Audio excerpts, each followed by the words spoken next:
Roosevelt, Cleveland, and he had a dollhouse. He had the whole length of the block from Summit, from Bell to whatever the two streets are, and he had a tunnel from his dollhouse to the house. He was a, let's say, a mobster, and if they were going to blow up his house, he'd run to the thing. Interesting. I've never heard of that. Well, I'm real old and I got all this crap. Yeah, right. Thanks. Love you too. All right. Yes. We're gonna start now. Can you tell me your name and your age? My name is John Kusarabi. I am 65 and I'm retired. All right. How long have you lived in Heights? My entire 65 years, and my family's been here 70 years. Oh wow. What street did you grow up on? The corner of Oak Grove and Washington. Do you still live there? I do now. My mother and father passed away, so I inherited the house, and it's an interesting house. Describe what Heights was like when you were growing up. More family oriented. There wasn't anything that could distract you. We had a whole 5 channels of television in glorious black and white. They were totally, you had ABC, but there was no cable, there was no anything. Kids, basically, there was no, if you wanted to get around town, no one was driven. I live on Washington Place, and I went to Lincoln School, and it's 0.6, just over half mile, 4 times a day. You didn't have lunch back then. You had to go back to school, come back lunch. So I took my grandson and I took him in the car and I looked at what it was about, a little over a quarter mile, half a mile. I'm not walking that. He was real upset. This town used to have what are called soda shops. The old Happy Days kind of thing. And we had 2 primary ones. One was where Fisher's Cafe is it now, and that was for the sophomores and freshmen. That's where they went. They never went to the other one. And the other one is where Homemade Chin is now, and it was Deakman's. It was very, very nice. It was high back mahogany or oak booths, and the seniors and juniors went there. They never ever mixed. It was like, go there, you go there. We used to have 4 supermarkets in town. When 3 aisles were enough, like you didn't have 17, 20, and one of them was ours. We had a food store on Hamilton called Food Town. We had where the Rite Aid is now used to be an A&P, where Sophia's restaurant used to be Benny's Market, and before that I think it was called First National, one of the chains, and where Spindler's Bakery is to the side there's an office building used to be Quality Market, and those were the 4 stores we had in town. Back when I went to high school, we had the only football field that had lights on it. Apparently everybody has lights now, maybe. Yeah, but back in the 60s, we were the only town that had lights, and every Friday night was literally a big to-do to go to the game of the week kind of thing. Let me see. Got the sweet shops. Yes, all the kids were driven, walked away. They basically had 2 forms of transportation: their bike or their foot. And if you're real lucky, you could jump on your friend's bike. That bar. I don't think. No, the one. Well, they do handlebars too, and you got around that way. There was no high tech. The most high tech thing was your own imagination. For like you go to we'd be on the block where I live. The only rules were you tell your mother, I'm going to Joey's house and I'll be home by dark. No one followed up on you. You were basically very independent. And the situation may have been the same then it is now, but the kids wound up showing up. Let me see, what else? What else you got for me? How has Hasbrook Heights changed over the years, do you think? It's gotten less personal because, everybody, I was at a dinner the other day with my wife, and the table next to me, everybody was on an iPad or whatever, either talking to a friend or texting or whatever, so that's basically what's changed. What were some of the stores that you shopped in a lot when you were young? Let me see. We had We had Maxie's, which was a candy store, which is next to Homemade Chin. It's a very small, it used to be a candy store. There's a grumpy old man that worked there. His name was Maxie, oddly enough. And he was very mean because kids would come in and steal candy. But if you got to talk to him, he was very nice. And I got to talk to him, he was very nice. We had that. We had 5 and 10, which is right next to O'Shea's Florist now, or that used to be, and you had all little bins for like little toys, and you could get anything you want. If you wanted to go truly shopping, the biggest town was Hackensack. Back then, they didn't have malls. The Garden State Plaza and Bergen Mall, or now it's Town Square, what it's called, there was nothing there prior to 1957. There was celery fields. That was all farmland up there. And if you wanted to go to the store back then, you had a choice of going to, all in Hackensack, you go to Packard Bamberger's, which is now the Target. You would be going to Sears, which is still the Sears. And you would be going to Arnold Constable, which would be the equivalent of Saks Fifth Avenue or Lord & Taylor's kind of thing. Those are the 3 things we had. If you want to go to the movies, you get on, at the time it was the 80 bus on the boulevard, get to Hackensack, and you go to the Fox Theater or Ortani. The Fox Theater had the primary, first run movies, and the Ortani kind of had like secondary type movies, and where I live it used to be a park. If you've ever been on Oak Grove, Washington, and you see those pillars, my house is the one on the left. That was a park that was established in like the 1890s. And it was called Washington Park. And it went from Kip Avenue to Central Avenue, so 2 full blocks all the way to the Lodi border. And a great many of the trees on that block now are over 100 years old. And the house behind my house is over 120. Anything else? All right. What is the thing you miss the most about how it was when you were growing up?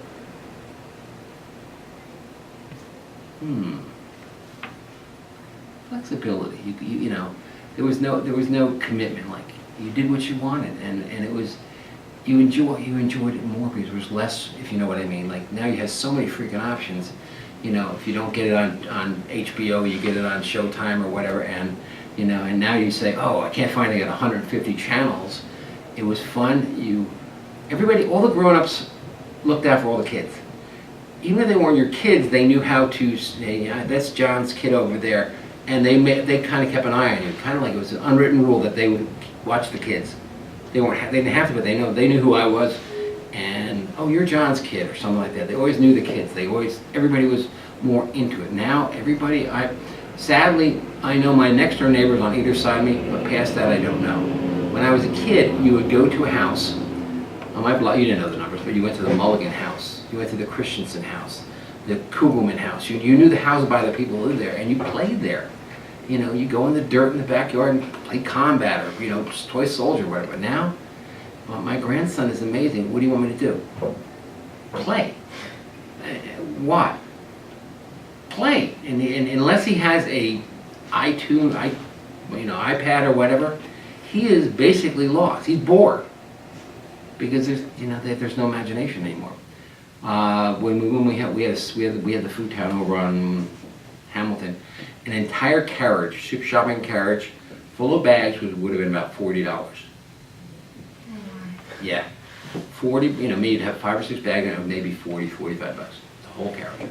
We had home delivery years ago before they did, and all those stores were family run. Everybody knew everybody back then.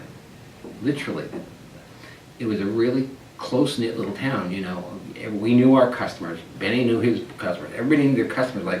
Like we had Carol's Fashion, was on the boulevard. We had Young Fashions. We had a haberdashery place next to Ho Chi Minh, and they make you a suit. That's what it was.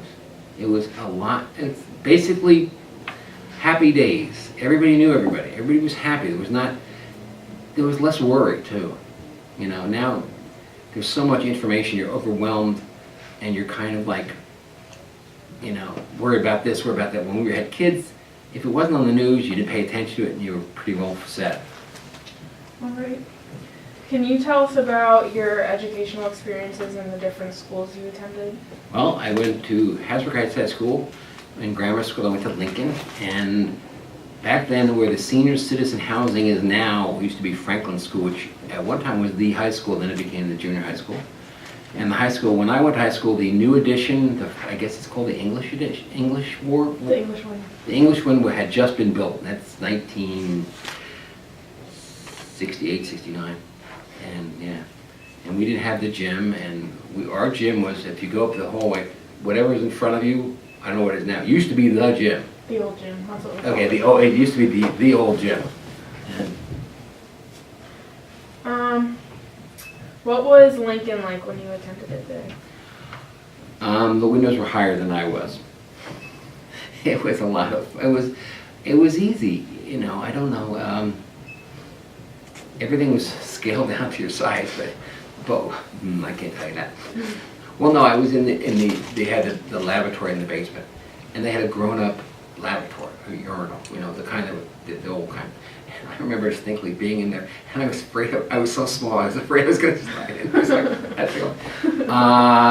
And you cross the boulevard with one crossing guard. I'm amazed that they have crossing guards almost every block going home. Yeah, like every other block. I mean, hello, and these kids are not paying attention to the people there anyhow. We had Mrs. Veal, whose family owned a gas station where the Oradell? Yeah. No, the one by across from Wells Fargo. I think it's the Heights. I think don't it's know what called you're Heights talking Fargo. about. That used to be a Yeah. gas station, and it was a big barn. They literally renovated that thing with the barn, so it looks the way it does because that's what was there. Yeah, And she would cross us, and she very stern, and she'd have a little whistle, and damn, you stopped, didn't you? You didn't mess with Mrs. Veal. She was very, very nice. And when I was in the second grade, Mrs. Greenwood held me after class. And I said, oh my, and this was the last day of school. And I'm saying, oh no, maybe I didn't get promoted or whatever. And she just was very nice. She gave me a lot of coloring paper. I said, hey, these are the things you remember as a kid. What, are you kidding me? But yeah. Yeah, everybody knew everybody back then. What are some of the notable people that you remember from Hasbrook Heights? Notable people. Or great characters? Well, we had one person in Hasbrook Heights that I told you before. He had a house that had a tunnel between his two houses because he was of I guess, a person of ill repute. That's a nice way of putting it. And the same person also built Corpus Christi Church. And he wanted to get to heaven for whatever reason. He, probably murdered people, but he wanted to get to heaven. And he paid to build the Corpus Christi Church. But when he died, the church officials said, oh no, we can't bury somebody like you in our church. And his wife was very pronounced. She said, listen, you knew who he was when you took his money to build this. You will bury him here. His name was Willie Moretti. Look him up in the history books. He got a haircut in Cliffside Park one day that didn't exactly measure up to standard. They shot him. Do you remember any other legends or stories about Hasbrook Heights? Can I tell you that? Okay. No, basically, that was it. There's probably a lot of secrets in this town that I shouldn't say or don't say. I'm not gonna say. But it's basically it was a smaller, nicer town with all the stuff you kids have now. I mean, we'd actually have to go to look in an encyclopedia. I'd probably have to explain what an encyclopedia is. No, I used to use those. Okay. You go to encyclopedia and you do your homework, but now you could literally do an entire report on your phone just by Googling it, and but they have ways of cheating. They have their, what do they call it, plagiarizing things in there. Now, I know you own some businesses in town. When did you buy the buildings or properties, and which ones did you buy? My father was from Czechoslovakia, or Slovakia, now Slovakia. He had a third grade education, and he believed in buying stuff. We have several properties in Hasbrook Heights, which thankfully have all been sold. Where Carol's Fashion is, or now it's a karate place on Hamilton, that was one of ours. We actually owned the post office till recently. We sold that.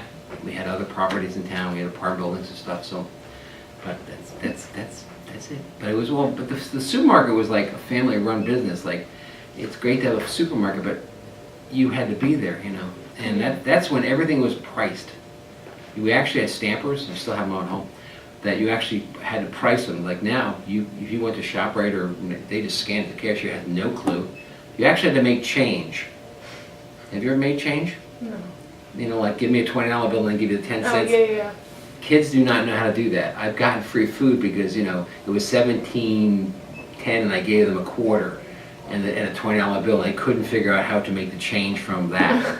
So, kids are less likely, kids are, sorry to say, less motivated now. I agree. Simply because everything is right there. There's no hunger to find stuff. It's your phone, were those texts right there? Yeah. Okay. Your friends that you probably were in school with 20 minutes ago are texting you, what's your name again? Bobby, how you doing? How's your meeting going? I've seen kids that are literally walking in front of the person they were in class with texting them. The kids are not as motivated now. They're not as polite. They're rude, basically. I was coming into this building and a young man was in front of me and he was oblivious. I was brought up to open the door for senior citizens. I was up be polite to people. I'm sorry, these kids are not that way. No. They're really not. They're what I guess you'd say are entitled. I'm entitled to get what I want. And sorry to say, the parents, when I was a kid, parents were extremely strict. You know, you were more afraid of the ramifications of doing something wrong to your parents than you were to any policeman. I also had a liquor store. When I had a liquor store, I had a girl that came in and tried to buy alcohol, and one of the policemen, a very large policeman who's now retired, asked her to come to the police car, and she said no. If a policeman asked me to do something, I would, yes sir, no sir. And the parents nowadays want to be their kid's friend. Yeah. When you're 35 years old, I'll be your friend. But when you're 15, these are the rules, and there's no variant. Because I've had policeman friends that are on the force, and they have been, kids tell them to F off. And he said, they can, oh, it's their civil rights. They can say that. I said, if I ever said that to a police officer or anybody, I'd be, once again, more afraid of my father than now. It's almost gone, the pendulum has gone from strictness from when I was a kid, like literally. Most of the parents when I was a kid, you'd be in DIFUS. You'd be, penalized for beating up your kid. But now it's gone the other way, where parents want to be their kid's friend.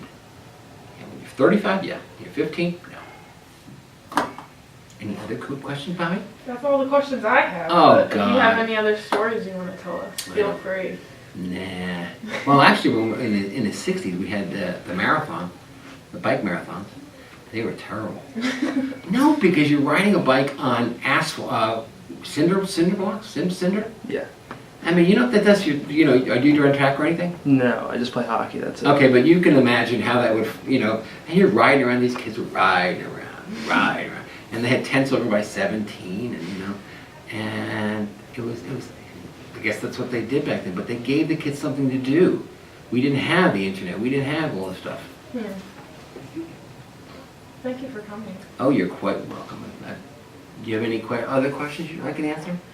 I don't personally have any questions. Do you have any questions? Are you going to college now? Yeah. Where are you going to go? I'm going to Caldwell. Good school. Are you going to school? Not next year. I'm going to play hockey next year. And then you go to school? Yeah, after that, yeah. Where are you going? I don't know yet. Okay.